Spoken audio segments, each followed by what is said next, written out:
चला सगळी फॅमिली मिळून आज बायकोच्या गावी चाललो, म्हणजे माझ्या सासरवाडीला आलो. मिरज रेल्वे स्टेशनला. हे कसं भाऊजी, भाचे, बायको, आई, पप्पा आणि मी कसं एकदम मस्त दिसते. माझा सेल्फी घेतला. मग आता बसलो ट्रेनमध्ये.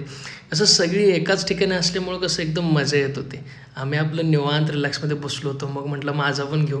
मी पण आपलं वैतागून बसलो होतो. पप्पा पण बसले होते असे समोर शांतपणे टोपी घालून. मग काय ट्रेनमध्ये बसून वेळ जाईना म्हणून माझी बायको आपली लागली सगळ्यांच्या हातावर मेहंदी काढायला. मम्मीच्या हातावर मेहंदी काढते, बहिणीच्या हातावर मेहंदी काढली. झालं बाबा तिचं काम चालू झालं इथं पण. मी आपलं बसून बसून मस्तपैकी आपलं सेल्फी घ्यायला लागलो. बाहेरचा व्हिडिओ करायला लागलो. बाहेरचं वातावरण बघा किती मस्त दिसतंय ना. ऑसम व्ह्यू आहे, ऑसम व्ह्यू. काय करणार, रेल्वेत बसून काही कामच नव्हतं ना. बाहेरचं बघणं, इकडं तिकडं बघणं, काहीतरी चालू, काहीतरी खायचं प्यायचं, एका दुसरं फोटो काढायचं. मग पोचलो सासरवाडी. सकाळी सकाळी सासरे आणि मी मिळून कोडं सोडवायचा प्लॅन चालू केला. आता माझे सासरे शिक्षक असल्यामुळे त्यांनी कोडं सोडवण्यात एक नंबर. आपलं लागले त्यांनी सोडवायला, मी आणि मोनिका लागलो मदत करायला. पण आमच्या मदतीची काही गरज नव्हती.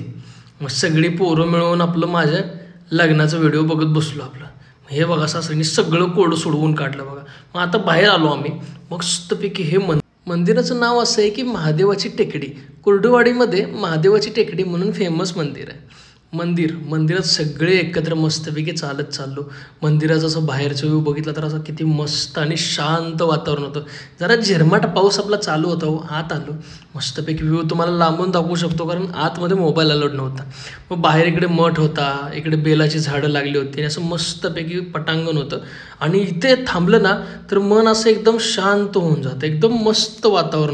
आणि ह्या सगळ्या वातावरणाचा एन्जॉय खूप मस्तमध्ये केला आम्ही.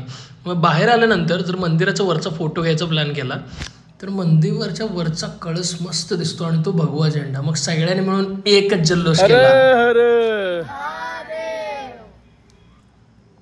चला मग आता मी म्हटलं थोडासा पावसाचा आनंद घेऊ. पावसाचा आनंद घेताना पण मस्त वाटलं बघा. आणि मग ही सगळी अशी खेळत होते. म्हटलं खेळा आता घरी जायचं आहे. मग काय काढली गाडी, बसलो गाडीत. आता चला घरी जाऊ आणि आजचा ब्लॉग इथंच संपू. एक फॅमिलीसोबत फोटो घेऊन बाय बाय.